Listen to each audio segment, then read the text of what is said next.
to Accidental Zodiac. I am your host, CV Henriette of Art of the Zodiac, astrologer at large, with my friends here, William Holloway and Spencer Michaud, both astrologers. Maybe I will let both of you introduce yourselves, starting with Spencer. Hello. Hi, friends. My name is Spencer Michaud. I'm a astrologer from Ann Arbor, Ypsilanti, Michigan. And I have a YouTube channel, Spencer Michaud Astrology, and do readings for people and try to be telling stories. I'm a storyteller, as well as a Hellenistic astrologer who utilizes multiple divination systems, including the tarot and the I Ching. And you, for people everyone should know that your website is a wealth of information. You have one of my favorite lectures on the decans and the tarot up on your YouTube. Is that correct? Yep, I have a few lectures up there. I've got a introduction to the decans or the faces, and a fixed star lecture, kind of getting people primed for studying the fixed stars. I'm also doing a webinar series with the different decans of individual signs. So next one's coming up on January the 15th, the decans of Capricorn. So you can find information on signing up for that at my website, spencermichaud.com. Awesome. And you can also get the back ones as well. That's right. There's the ones, if you've missed anything from Virgo forward, there's a store up to be able to purchase those back ones. Awesome. And I should say, which I didn't say, I'm really bad at these introductions, mostly because I feel put on the spot, because I feel like these are casual conversations. And then I feel this need to have a big introduction. It looks like I'm staring at myself, but I'm actually staring at you too.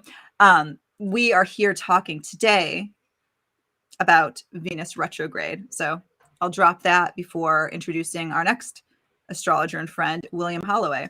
If you want to share a little bit about your practice, William. Yeah. So I'm William Holloway, astrologer based in Baltimore. I'm mostly found on Instagram at the moment, william.stanley.holloway. Long name, but so yeah, that's probably the best way to find me for readings. Currently doing readings though. Awesome. And you are a little, okay, you're coming back. You were a little pixelated for a moment. Oh no. And I want to know, we're both reporting from basements. So I'm always curious to know if it's you or me. So if I go blurry. You've been fine. Okay. Yeah. Venus retrograde. Yeah. Maybe let's just jump in it with how's everyone's feelings? Go ahead. Let's see. We're right in the middle of it, right? Almost. We're like, it goes. We have the Kazemi on Saturday, right? Yeah. So that's like marks the halfway through the 40-day journey. It feels like we're in the middle of it. Yeah. Uh-huh. Yeah. Uh-huh. Everyone I know is gone. Oh, yeah. Go on. Oh, no. We just talked about this before, because I know so many people are like the whole like very typical, stereotypical Venus retrograde, ex-lovers, old friends, people coming back into your life. I feel like that's the story that I've been getting from a lot of people. It feels like it's been a very emotionally confusing time for a lot of people. Yeah. I know you and I have talked about that a little bit, William, but like maybe that's a question for you, Spencer, like just general Venus retrograde vibes from your maybe not necessarily personally, but from your clients. What are some of the biggest themes coming up for you this? Yeah, I think everyone's going to feel it in a little bit of a different space in their chart. Sure. I think that the way that I've seen my clients and my family and my own personal experience, just a lot of reviewing of our values around the way that we organize the fundamental structures of our lives. I think that, from my personal experience, I've been reorganizing my office to meet the priorities of where I'm at in this moment now, not based on some past thing that might not be bringing me vitality. This is extended to like reorganizing my schedule, the way that I organize my business, the way that I organize my refrigerator. So I mean, it's really a complete like overhaul of the support systems of our life, the skeletal Mhm. support systems of our life. And I think that some of the things you can see also is there may be some delays around some of the Venusian things that we normally would expect to be, bonded and harmonized. Sure. But that's a normal retrograde signification too, and we're getting really close to the Kazemi moment which means the planet is going to be reborn in the furnace or the heart of the sun on the 9th. So we're getting really close to a period of time where the things that we're administrating, which is a Capricorn 3 signification, Yep. is we were shown a lot of the buried corruption that maybe keeps us from harmonizing things. And as we review the ways that we govern, Yeah. we are going back to the second decan of Capricorn, where we may have to change the entire blueprint. Yeah. We can't really manage something if the actual plan that we have is flawed. So I think it's going back to make a new plan so that we can more smoothly manage all the different responsibilities that we have. So to recap, for those who might be watching this in the future, we're discussing the Venus retrograde in Capricorn, late 2021, early 2022. And it's interesting, you mentioned it's stationed at what? Do you remember its degree it's stationed at? Venus stationed at? 26, right? Yeah. 25, 26. So it's stationed right next to Pluto. So I thought it was interesting that you mentioned like having to sort of, what was the word you used?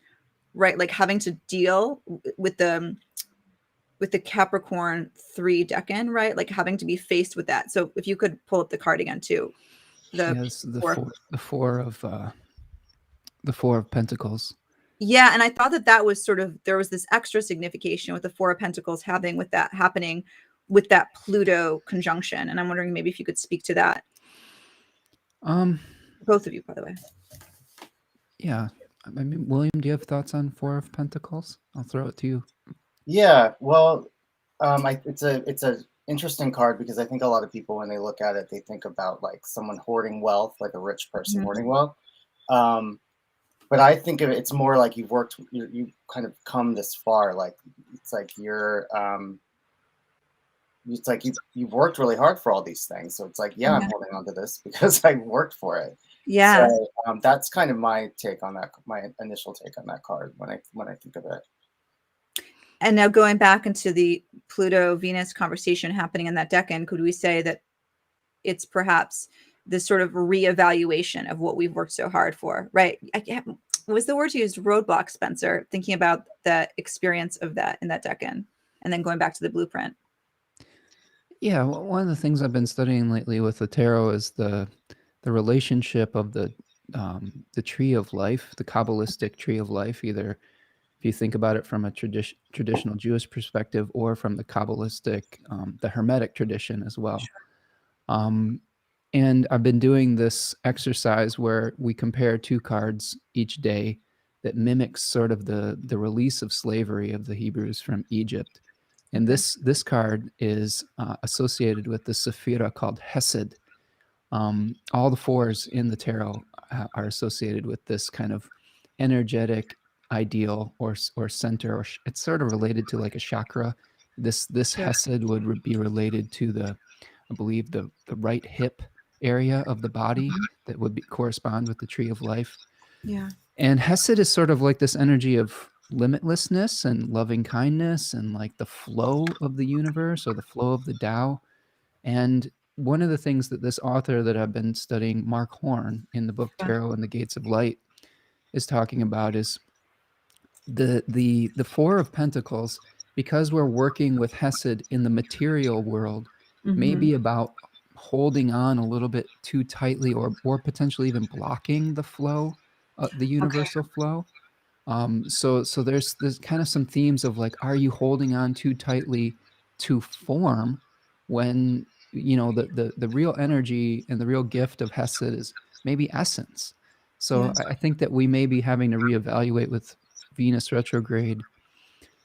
Are we the forms that we're pouring our dreams into, that we're pouring our hopes into, our values into, because Capricorn in general is really concerned with, building the fundamental material structures of our life and descending from spirit, like that was liberated in Sagittarius, Sure. into the concretization of matter in Capricorn.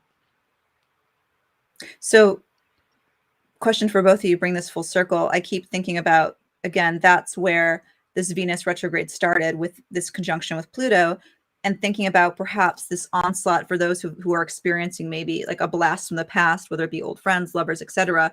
Right? Like this is we're kind of the first part of this retrograde was to really sort of face our connections, maybe places where we unconsciously even have been holding on to, right? So it's a really like where it's coming forth so we can clean house, right? Like I think of Pluto, like something coming up that we're supposed to be faced with, so perhaps let go of.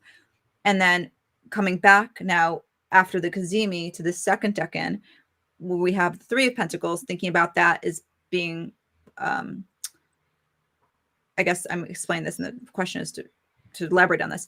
But now going back to the second decan of the Three of Pentacles, now from that sort of clean space, we can then start to create the new blueprint. Would you agree with that? Elaborate on that, or Yeah. It's like I was talking about this the other day. I know somebody who is having a situation at work where they got offered a new position, but right before Venus retrograded.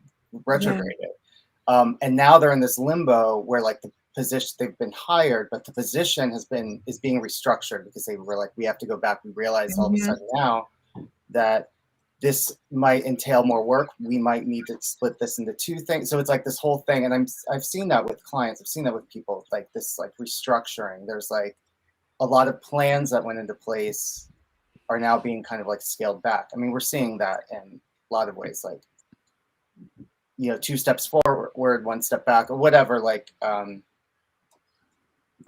there's a lot of that. We're seeing it everywhere, like, here's the plan. Wait, never mind. Let's revise it again. Let's come back and revise it again. It's like the same story every week. I feel like we're all kind of seeing that. I think the keyword is upending that comes to mind.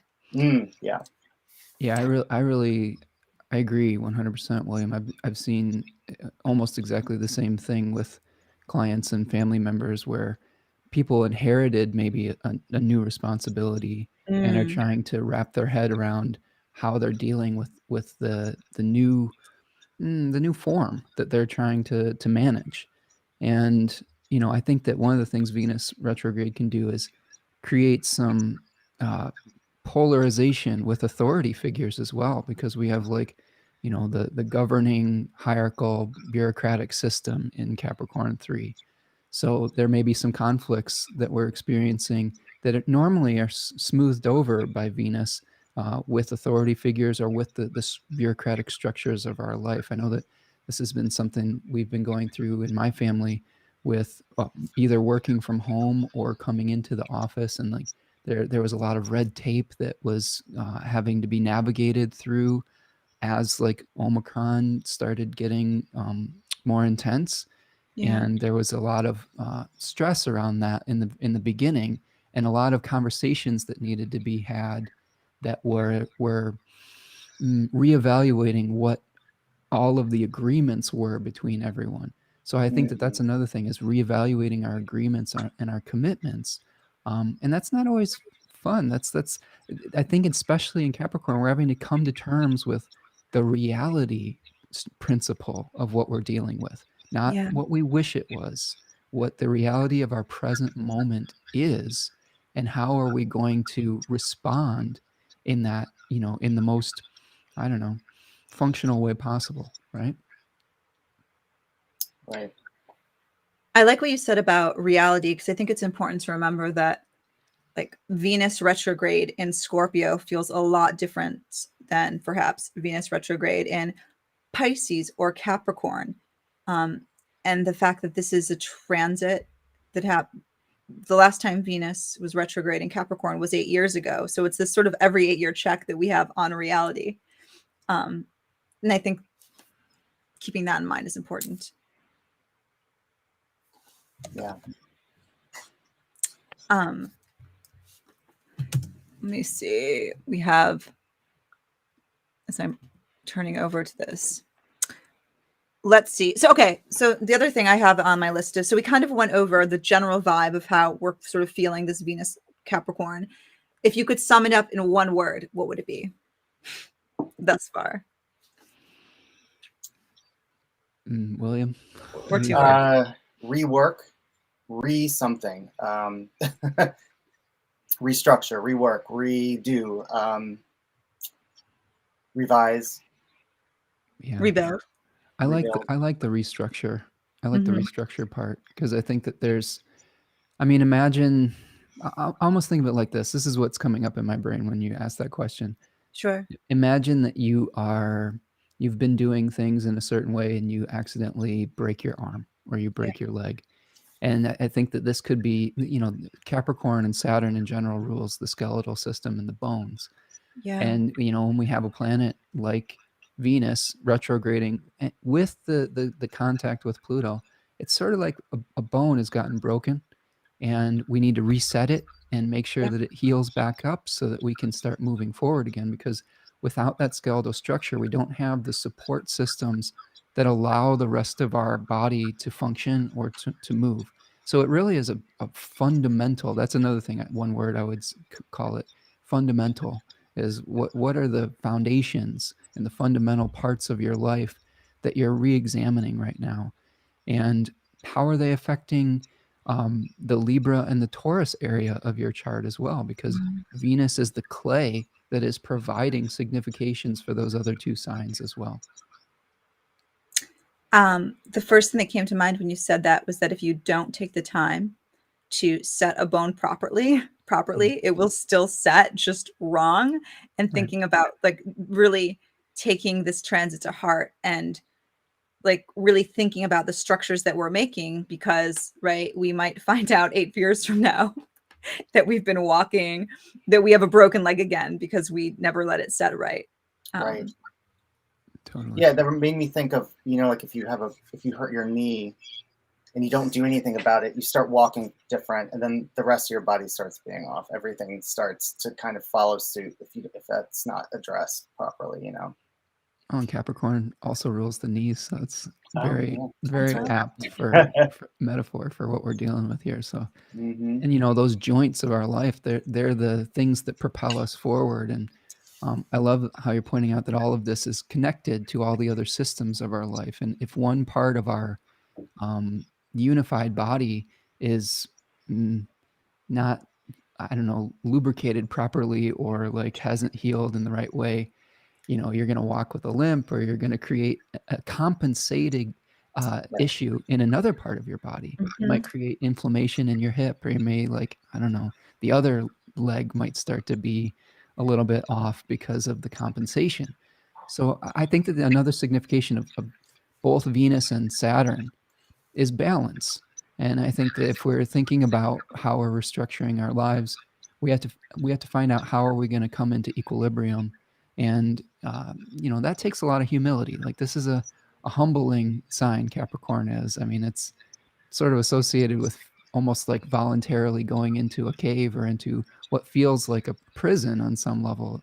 So we may feel the limitations of our reality coming into play, and that can be painful sometimes. I think that's the other thing that I think you can experience with this is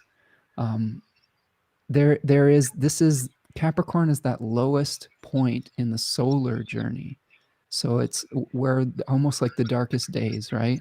And there is some kind of hope that comes in of redemption. There's all sorts of myths about redeemers that are born on the winter solstice.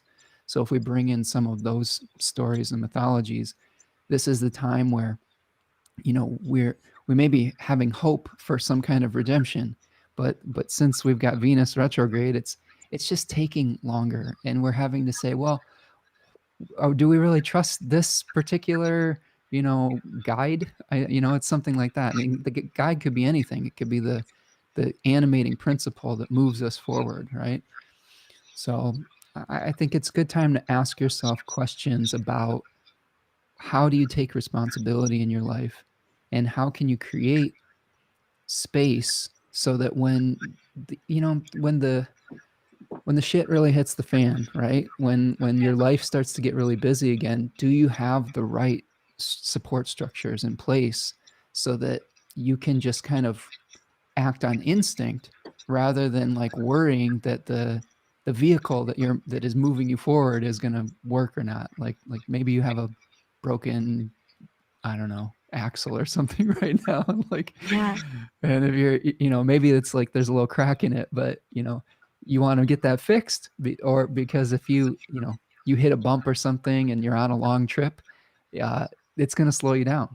So I think that that's another way to think about it. Also, I actually was doing some thinking I Ching wise about this Venus retrograde, and I got a hexagram. It was number 9 with no changing lines.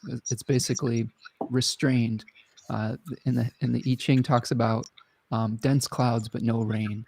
So it's kind of like this feeling where we've got all the elements for building our structures, our castles, our dreams, but Yeah. there's some element in place that we haven't quite put the right puzzle piece together yet, that we Okay. have to go back and figure out, oh, okay, maybe there's I don't know, some kind of gunk in the gears that we've got to remove first before we can, really make that push.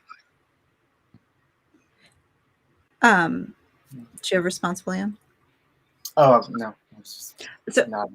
well, now I have a question. So maybe to recap, because I know we just we just jumped in talking about how we felt about this Venus retrograde and then getting some of the nittier, like going into some of the significations of what it means for Venus to go retrograde in Capricorn. But maybe for those who are listening and then don't know, like maybe we can point out maybe how we can see in an individual chart how this will play out. So for instance, you start off, Spencer, saying this has been a important time for you to really restructure the maybe routines of your life, right? And I know that it's happening in your 6th house. It's also happening in my 6th house, right? So this is the nuances of this are going to feel different for everyone depending on where this is happening. For some of us, it might be our relationship to our partner or our careers or our children.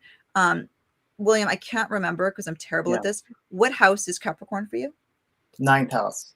Okay. And so we touched on this a little bit, if you don't mind sharing, but it feels like this yeah. maybe is shifting some of your belief systems, right? So that's Yeah. another thing, layer to this.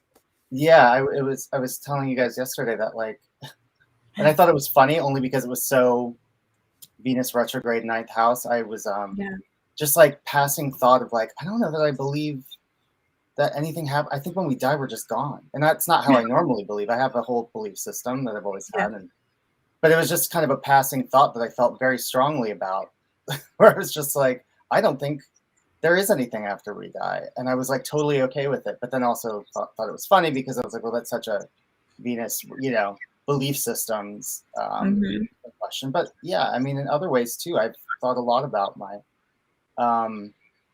relationship to a lot of things when it comes to like philosophy around the way I live. I've definitely been thinking a lot about choices I make and choices I make that might, like, we're talking about if one thing isn't working, then the rest of the thing, So I have been thinking about like, what am I doing possibly that might be connecting something that might be connected to something that might be dragging me down in this way, just kind of like looking at that. But that's also because I have Libra 6th house.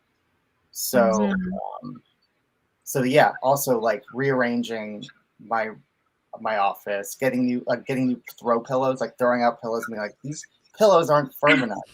That's probably more my Taurus rising, but so yeah, all of these things, like, yeah. So that's something that to point out that people at home, if this is maybe new to you, right? So really thinking about not only where Capricorn is in your chart, but thinking about, as Spencer mentioned before, and you just did, William, thinking about where Libra and Taurus are in your chart as well. Those are the houses Venus rules, and how those significations are all sort of interacting with each other. Again, astrology being one big web. I do have something sort of, sorry, before I carry on, anything to add to that? I think one last thing I'll add to that is that I really like the idea that I heard from a really great Hellenistic astrologer named Martin Hermes, where he talks about the planet in the house being the potter, and Yep. the planet that is the host of that planet being the clay. So in this case, you're going to have Venus being the potter in your Capricorn house. Yeah. It's also the clay of your Libra and your Taurus house. Does that make sense? So the quality of clay for those particular houses is potentially a little bit challenged right now. We also think about what significations is Venus drawing upon beyond just the tarot that we've talked about. Well, it's Saturn, and Saturn is in the second decan of Uranus. I'm sorry, squared to Uranus. Okay, but it's in the second decan of Aquarius, and yeah, now I'm embarrassed. But that's it's an interesting place for Saturn because that is about moving on from the past and communicating between the fringe and the center. So there may be some communications between, you know, you and people in positions of power and authority that need to happen to be able to move forward and to restructure your life. And of course, Saturn is separating from that square to Uranus. So there has probably been some tension in regards to that and how we have been organizing the resources that we need to build the blueprint, right, that we're going to be seeing at the Kazemi moment at 18 degrees of Capricorn. So I really like that metaphor of clay versus potter, and the planet is going to play different roles. It's in some ways it's the potter, and in other ways it's the clay. So it's trying to hold that multiplicity all at once. That is kind of the art of astrology and seeing all those multifaceted layers. So to recap, right now, Venus in Capricorn. So Venus is the potter, but then it's providing the clay for our Libra and Taurus houses. And so right. Because Venus in Capricorn can be quite difficult, especially going retrograde, it might mean that we have some difficult clay to work with in that part of our life as well. And so in short, one word I might use for this transit, this retrograde process, right? 40 days and 40 nights wandering the desolation of our Capricorn terrain is frustrating. Yeah. Would you agree with that word? Yeah.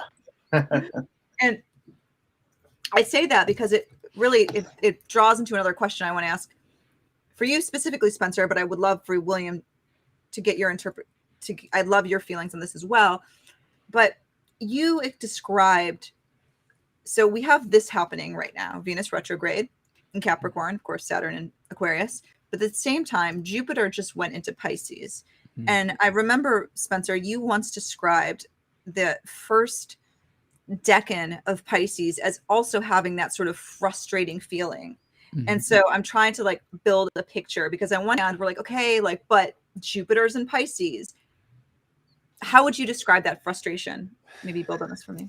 Yeah, I think there's two things that come to mind with that. First of all is that when Jupiter separates from Saturn, it was providing benefits to Saturn and sort of softening some of maybe the isolation that we had been feeling, or the giving us hope within the limits that we had set for ourselves, right? Yeah. And then when Jupiter moves out of Aquarius and into Pisces, so those two planets are not witnessing each other anymore. They have a quality called aversion. So I don't know, would you like me to show you on the chart? Sure, please. That'd be wonderful. Okay, so I'm going to bring up the chart just so people can get a visual on this. Can you see my the movement of my mouse? Let me see. Yep. Yes. Okay. So here you can see Saturn. All right. Saturn's now alone with Mercury, but without the assistance of Jupiter. Jupiter is moved into a sign right directly next to Saturn. And when they were together, like a few days, I don't know, prior, like let's say we go back a month, you can see that they were together. Yep. Right? And Jupiter was in the same house and they were witnessing one another. That means that they had an open line of communication to one another. And now they don't. Now they have almost separate agendas on some level. And that's a little bit challenging because Jupiter tends to be more about, you know, creating through freedom, through liberation, through vision. And Saturn is saying, well, what is the reality principle? So when you got those two planets not communicating with one another, you've got a Saturnian blueprint that Jupiter is trying to beget from. I guess that's the word I would use. In mythology, they call Jupiter the demiurge, right? Who was the architect that was building from the blueprint that Saturn was providing.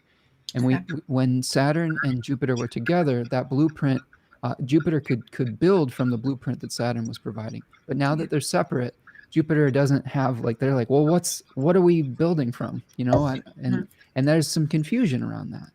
The last time we had Jupiter moving into Pisces, we were at the point in the pandemic where we were coming into the summer and people were like, oh, I've been so good for so long, right? Now it's just time to just do everything again. No limits, no masks anymore.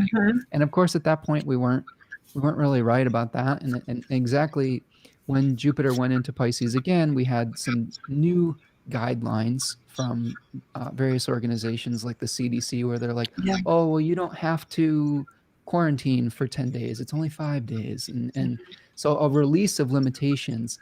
And we've seen the results of that, where we had 1,000 new cases a million new cases of COVID yesterday in the United States. So, and we have a new variant that's, I don't know how many times more transmissible. So there's almost alternate realities that people are living in now, depending on whether they're subscribing to Saturn's rules or Jupiter's at this point. And what you were talking about with Jupiter in the first decan of Pisces. Yeah. This is the 8 of Cups. I'm just grabbing it too. And this is a Saturn ruled decan. So each 10-degree section of the zodiac has its own planetary ruler. So what we're seeing is Saturn within Jupiter's house. And I think that one of the things that I see with Jupiter here is that before Jupiter can bring us inspiration, right? Which I think is part of what its job is in Pisces, is like, what is your dream? You need to feel a sense of dissatisfaction with where you're currently at. And I think that that's part of the first 10 degrees of Jupiter in Pisces is, feeling like you're lost a little bit, and like that the material reality that you were building isn't bringing you the satisfaction and the spiritual awakening or whatever that you were hoping for through that.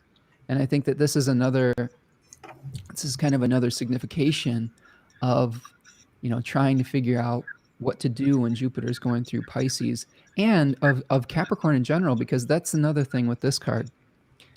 Realizing that you can't build your spiritual tower to the divine through material means. And I think that that's something that I've really been trying to think long and hard about during this retrograde, is the way that I'm managing my material reality or my business actually a reflection of my spiritual values? Or is it just the grind that is, moving me forward towards maybe greater material prosperity, but spiritual poverty? So I think that that's something where we're having to find a balance. I'm not of the opinion that material reality is all bad. I don't think that that's necessarily the case. I think that the danger is just only pursuing one at the expense of the other. Does that make sense? Absolutely. Hi, Lisa. Hello, Lisa. So you laid out a little bit of this. Now we've extended from the Venus retrograde story to the conversation we're now having with Jupiter, which is again part of it, because Jupiter was with Saturn, who of course is ruling Capricorn, right? So these stories are interconnected.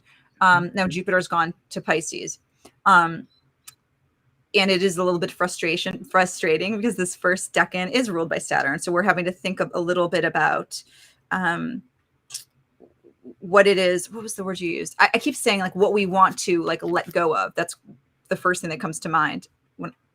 over and over because I'm staring at the card. But I know, William, you've talked a lot about this, about your thoughts, and maybe this is a good time to slip into sort of some of the mundane ramifications of this transit. But I'd love to hear your thoughts on Jupiter and Pisces.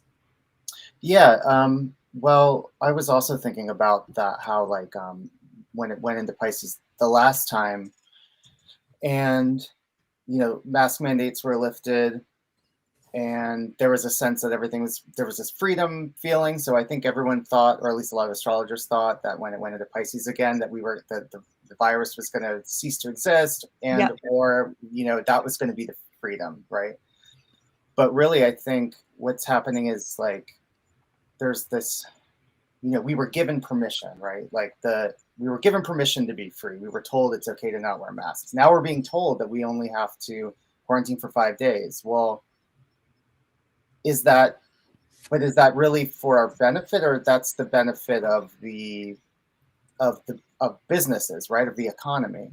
So we have to be careful when we go forward. Like if we're being given permission to be free, who's giving us permission? And does that always mean that we have to take it? And we have to, or we have to govern ourselves, I mean, I think that might be a lesson there, is that like, well, just because I can doesn't mean I should, Well, and William, I'll add to that we've got Venus retrograding through the decan that is associated with governing. And when it was conjoined Pluto. So maybe these actions that we're seeing of like freedom, maybe, in response or maybe initiated by a corrupt system that is actually does not necessarily care about the health and well-being of the community, but more about their bottom line. And maybe they are the ones that are trying to build that temple to wherever they're going through material means, and not without spiritual consciousness being infused within it. Right. Yeah. Which reminds me of the movie Don't Look Up, which we had talked about. Yeah. That felt very, I mean, it goes along with those themes, right? Oh yeah. It was such a great movie for this moment, isn't it? Yeah. So maybe this is a good time to, well, do you want to jump into that? I kind of wanted to read, to wrap this up, I did want to read a quote because I thought that was interesting by Nick Dagan Best, because I was reading his article on Venus retrograde in the synodic cycle that came out, I believe, end of last year. So it's pretty recent. And I thought this is maybe bringing in the whole Jupiter Venus story. So to quote Nick Dagan Best, Venus represents social consensus, the accepted norms that most citizens can agree on. The Venus retrograde transit, occurring once every 19 months for a duration of about 40 to 42 days, marks a time when this consensus comes up for review. New standards are set as outdated values are reformed. Behavior that might be taboo for one generation is advocated by the next. Global society leaves 2021 with some understanding of what it means to adopt a new normal, but who can say how anyone might react to the newer normal 2022 has in store? So CV, just a small example of this. Yeah. That's an awesome quote. Nick Dagan Best he's amazing. Check out his work, everyone, because he's really one of the geniuses of our craft here. Just being able to reevaluate old values that we agree on, and like maybe how slow we are to adapt the values that actually are necessary to meet the moment. Does that make sense? To meet the moment. And if we're using these old and outdated procedures or hierarchical structures or blueprints, as we've been talking about, sure, that's not meeting the moment, and that's what creates the corruption. We've been going through this in my household with the work from home versus going into the office type of thing, and there was a lot of stress in our house about that particular issue, because the structures in place were willing to wait. They had to go through all the red tape before that they would agree to do a lot of this stuff. Oh, we'll have a meeting about that in 2 weeks or whatever. Yeah. Well, the reality of our situation now is that this virus is exploding now, and 2 weeks might have been too late. So there's been a lot of like disharmony and butting heads around that. Ultimately, it's worked out okay for us personally, but I'm sure that many people are making these, trying to have these types of conversations and having difficulty, especially with kids like going to school and things like that. In our area, they've taken kids out of school for 2 weeks and made them virtual again. And we're thinking about how do we support people through this really challenging time. I saw something on the Instagram today from a restaurant that I really, really love in Chicago. It's called Uncommon Ground. It's a place that used to play Jeff Buckley tribute concerts. It's one of my favorite places, right by Wrigley Field in Chicago. And they were just talking about, hey, if we're really struggling right now, like if you want to come get carry out, like you may be helping to save our business so that we don't go bankrupt, and I'm just thinking about how many people out there are making these really difficult decisions about how to move forward with the structures of their life. And I would hope that we wouldn't just leave people we wouldn't leave people financially in the dust like these restaurants, but also that we wouldn't leave people to have to make really difficult decisions with their health too, so that they get, we're giving them a false choice. Does that make sense? We're making them choose between their health and their business going bankrupt. And there's got to be a third thing that we create around that. Totally. I just keep thinking, coming back to maybe to paraphrase what you said in the beginning, that our structures, reality has outpaced our structures. And I feel like you see this even with the structures we thought we created in 2020 with this pandemic that's ever changing, right? So now we're like, wait, quarantine 10 days, but now it's 5 days. But then this virus is keeping us on our toes constantly. So like we can't even keep up with this structure, like you said, to the point where now people like we're not having shutdowns, but then people have to risk getting sick, right? So it's been this constant like trying to chase reality. Mm-hmm. Would you go on? Yeah, go ahead. William, I'm toss it to you if you have more thoughts here. Well, yeah. I was going to talk about a little bit, just kind of reiterate the kind of the how the bureaucratic, we need that third option, right? Because bureaucracy is all about taking as long as possible to get anything accomplished. And we're in a moment where we can't have that. And so it's not working, right? Everything takes forever to be decided, and we can't be taking forever to be making decisions. So yeah, it's all of that is being kind of like highlighted right now, that these things need to work better. Like we need to be able to mobilize faster. We should not be in a situation where there are absolutely nowhere to get tests to get, for to get COVID tests. Mm-hmm. And the president shouldn't be saying, just Google it, right? Like, because you Google it, you're like, that's not helping. Like, that's not the point. Okay. So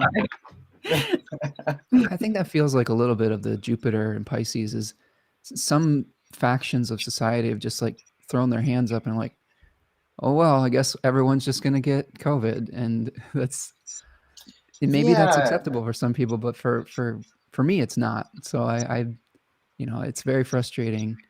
And this decan of Jupiter, or this decan of that Jupiter is in, it's also called the Labyrinth by Austin Coppock, where we may not be able to see where exactly we're going.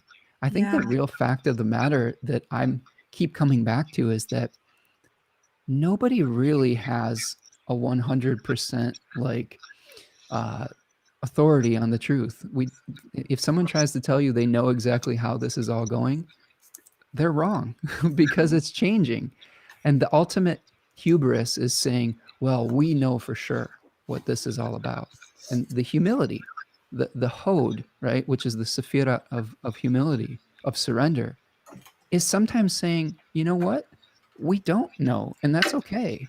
We just have to be present and meet the moment that we need to respond to, right? And I think that what we're seeing and what we're expressing is frustration, and also that movie was expressing was the lack of response from the people in power that may be able to make changes on a sweeping scale, and the frustration that some people may feel as individuals living within that system, if that makes sense, right? I don't know if you're all are feeling that as well. 100%. So we are, I guess, is actually the thought that comes to mind to sort of sum up this part of the conversation, thinking about this transit, is learning to be nimble. Would you agree with that? Like, that's the thought that how I'm summarizing this. But maybe transitioning here, it's a good point to talk about the movie Don't Look Up. I watched it on the request of both of you last night, and yeah, one of you jump in. Well, tell us your thoughts, CV. What did you think? Let's get your just watched it reaction.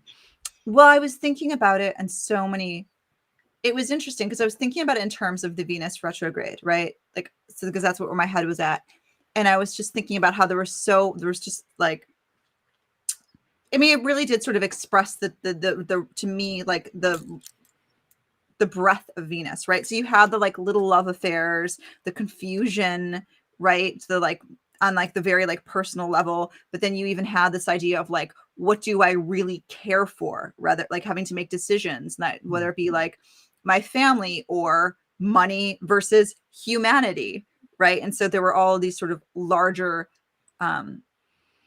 tropes that came up. Well, and let's bring people up to date on this without too many spoilers. This movie is it's basically about a very large asteroid that is discovered by a team of scientists that is on a collision course with the Earth and is basically going to destroy the entire planet if people don't do anything within the next 6 months. And these poor scientists are trying to talk to the president, who was played very deftly by what was it, Meryl Streep? Yeah. And kind of maybe a reflection of the past administration. And going on these like talk shows, and people are kind of like marginalizing the scientific opinion and things like that. And I was reading that this movie was supposed to be a commentary on on climate change, on the dangers of ignoring some of the warning signs around that. But it really has turned into, it also reflects the pandemic response, I think, as well. Yeah. And there's all sorts of existential crises that go on in this movie, from the scientists to the people in power, to going from one point in the movie, like trying to divert this, disaster, to like trying to, mine it for money, like to what is the word I'm looking for? Monetize it, right? Which feels very Venus and Capricorn to me too. Because I think of Capricorn, I think of Saturn, like mining, right? So So instead of saving humanity, they're like, oh well, let's figure out how we can profit from this at the peril of humanity, and that's exactly what we're facing right now as a collective. Is, oh well, how can we profit from this rather than like how can we actually keep people the safest that they can be? And it was so powerful. I think that some of the most powerful moments was just the complete meltdowns from some of the scientists, where they were just speaking, I think, a lot of the frustration of people who maybe can observe some of the bigger patterns of this, that people just aren't listening, that it feels like we're so distracted by trivial things, whether it's something from our phone or social media, or from trying to profit from whatever we're doing, that we're losing touch with what really matters, like just life itself. Like it's an extreme example with like the whole earth is going to blow up, but I think that sometimes we need to be shaken out of our lethargy, or our, I don't know, our blindness, by an extreme example to what we're dealing with in our present. And I don't know about all of you, and I'm feeling emotional about this now, just channeling all the emotions of that movie. I really thought at the beginning of the pandemic that if something like this would come up, that we would band together as like a species for the sake of one another. And I'll tell you what, I've been so utterly disappointed in like how selfish that various factions of the world or the system have been. And it's just, man, it really bothers me. And that's not everyone. There are definitely good people out there who really do care about other people and have taken communal actions. But overall, it's like, I was watching that movie with the sadness of like, if there was literally a giant asteroid that was going to hit the planet, that's exactly how people would react. And it's fucking sad, you know? Yeah. Like, I don't know. I don't know what else to say about that, you know? It's interesting. The first thing that came to my mind, I'm sorry, William. Do you want to? Oh, no, I was, the only thing I had to add to that is a friend of mine saw it after she saw it, and I don't want to give away the ending, but she said it's so amazing and weird. Can we just kind of? We can I mean, it's unexpected. It's very Avatar to me. Oh, the very, very end, right? Because that movies don't ever just end at the credits anymore. You have to wait because but Hollywood likes to do that. But a friend of mine that when it was over, she was like, "I'm really pissed off at the ending of that movie because they didn't leave us with an exit strategy." Because it's so real feeling. You're like, well, what am I supposed to do now? You like, that's kind of it's like, well, that's the point, right? Like, maybe that is the point. We can't look to the people that are supposed to protect us to always protect us, right?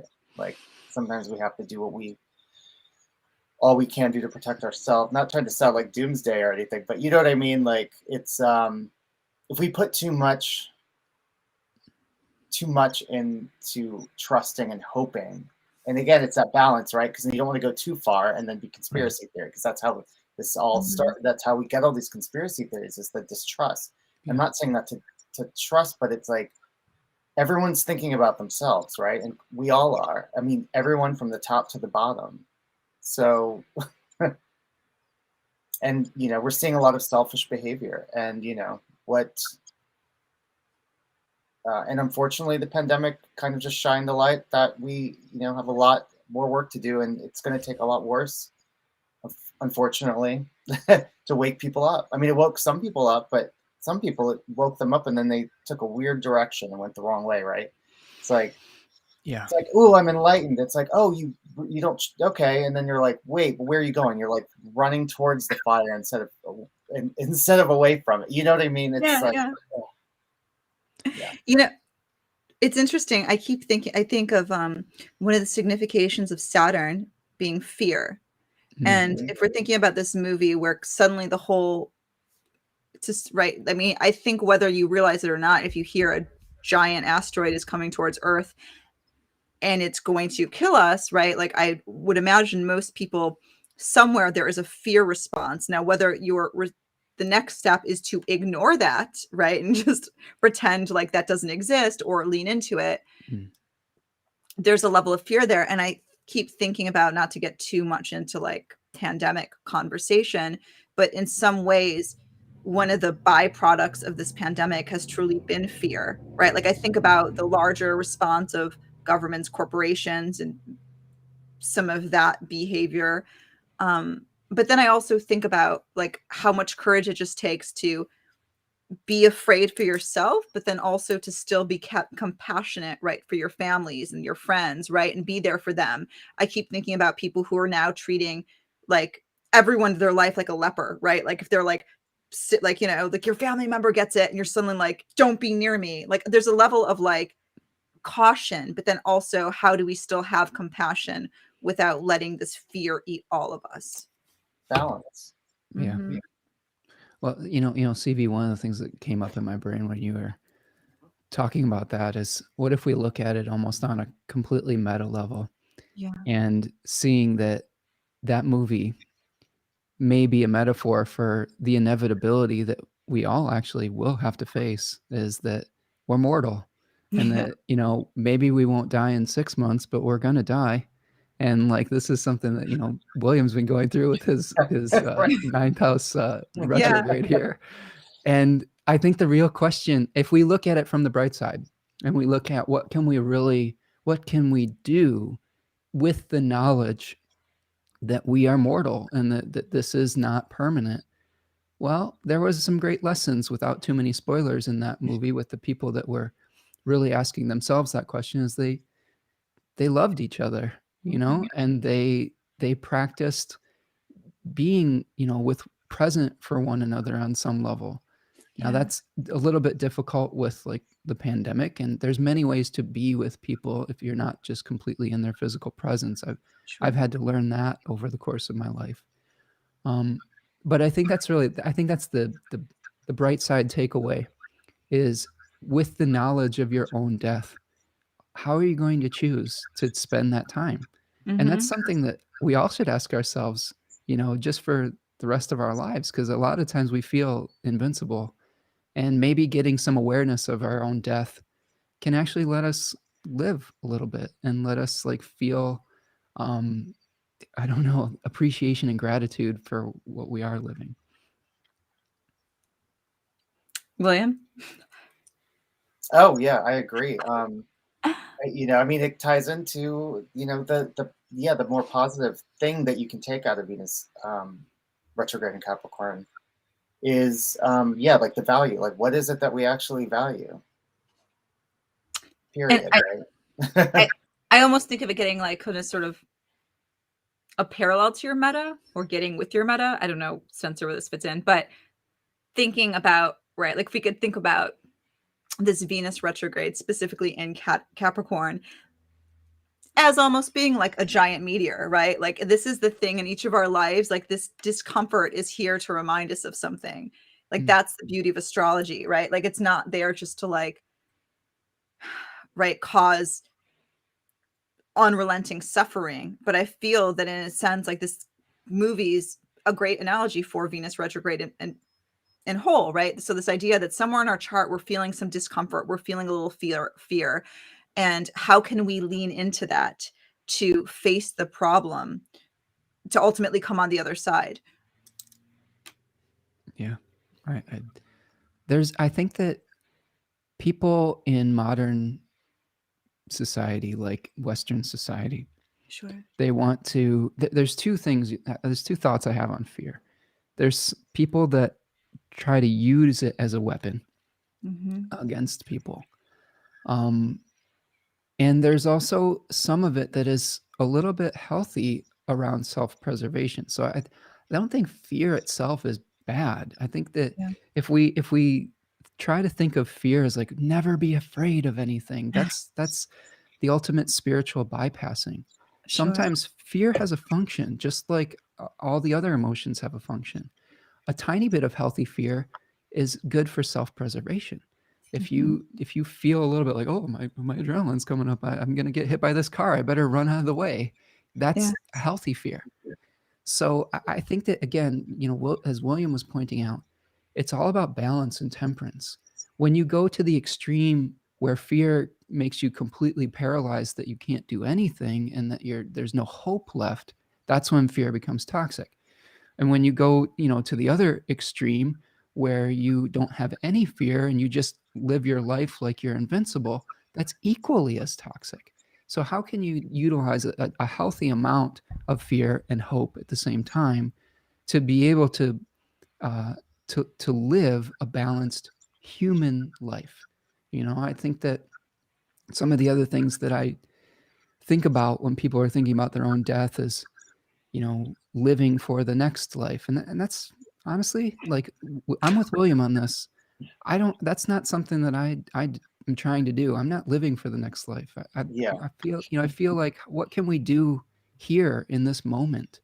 How can we create here in this moment? That doesn't mean I don't believe there's an afterlife or anything like that. Here's the thing.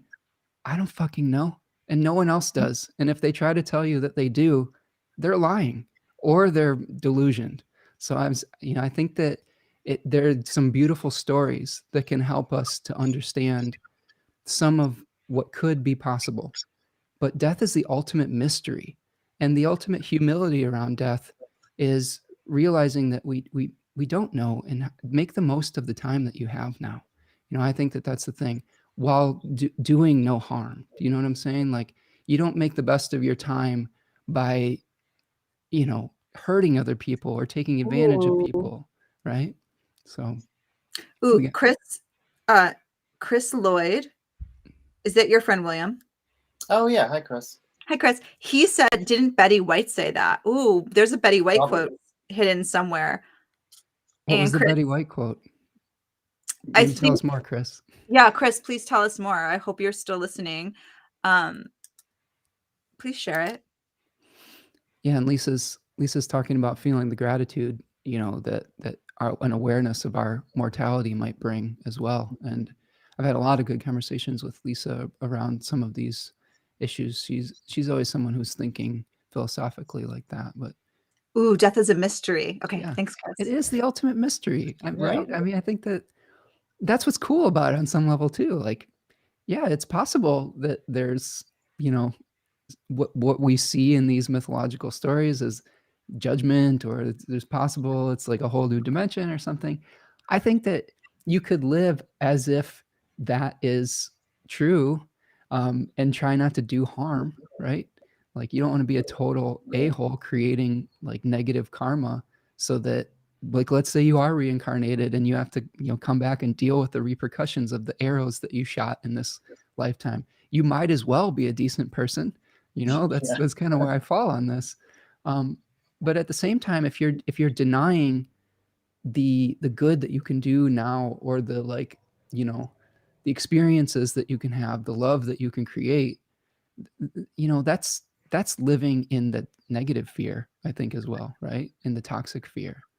Absolutely. And I think, just to maybe come full circle here, even though I feel like that film was incredibly cheesy at points, that's the one thing that really hit home for me, right? So these characters were constantly struggling with, right? Like, just, even that idea of like being able to predict someone's death, there was like, that was a whole other level in this film as well.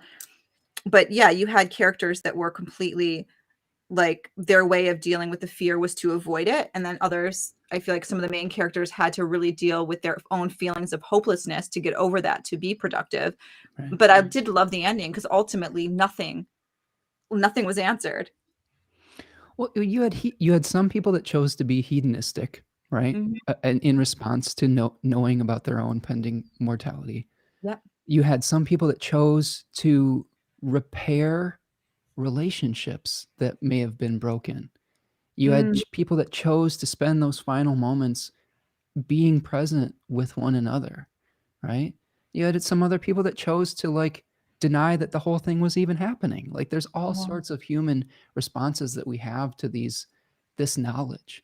And you get to kind of, that's what you do get to choose, is how are you going to respond to the knowledge that you receive.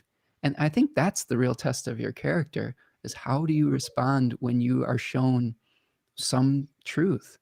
Are you going to deny it? Are you going to, like, become hedonistic in response to it? This is also Capricorn themes too.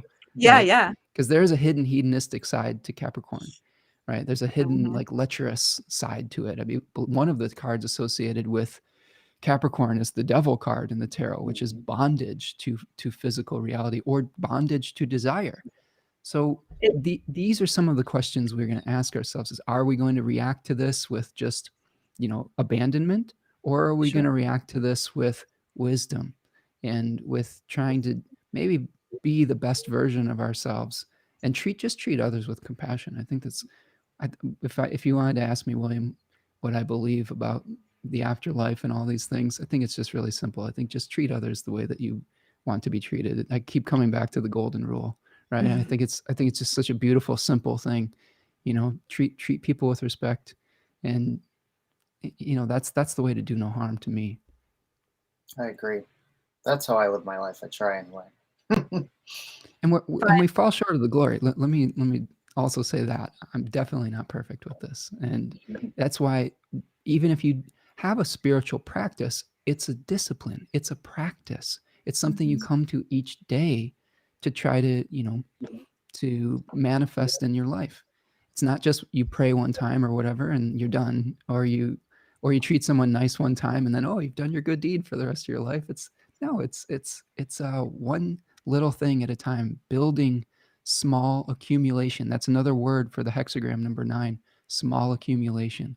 So just do the little things each day, and we'll all get through this, I think, together. Fingers crossed. I do have hope that someday the challenges that we're experiencing now will change. I don't know if it's gonna. We'll always have challenges. That's part of being a human, but they'll be different. This too shall pass, I think, is another way you can think of these things. Definitely. I think that's a wonderful way to wrap things up, especially because I don't know why, but our video is starting to lag. Any final thoughts? Breathe. I feel like that's the biggest thing that I've learned just in the past year. I've learned in these like uncertain moments, and I'm feeling the anxiety and I don't know what to do with it, because on one level you have your head and then you have your heart, and sometimes you have a hard time connecting those things, and you can get out of hand where your mind can go when things are so uncertain. And I just find breathing properly is a huge thing. I love that. I agree. I think one day at a time, connect with, during this earthy retrograde, connect with your body, but also realize that you may be more than your body, even though we say that we don't truly know. But that's really the crux of faith, right? I think that's it doesn't matter what you have faith in. Sometimes we have to think about things that we can't see. And this is what's testing this whole experience is testing our faith, because you can't see a virus. You can see the results of it, just like we can't see the divine, but we can see the results of it, around us, if that's something that you believe in. So I think that it's a test of faith. It's an ability to embrace the mystery and just to, meet the moment with what is required and be present. Stay in the moment. I think that is something I try to do with my spiritual practice. Like I really resonate with Taoism and trying to just meet this present moment and not get too fixated on, the past or the future, and the eternity is in the present. I think that's the final thoughts I have on that. I like that. I love it. I think this has been a wonderful recap of the 40-day and 40-night Venus retrograde journey in Capricorn. I'm excited to touch base with both of you at the end of it to see what new structures we have put in place, what ways we have unearthed and reshaped our lives. And with that, I am CV Henriette of Art of the Zodiac. This interconnect connection is driving me mad. I hope I can fix that by the next time we talk. I'm an astrologer, tarot reader.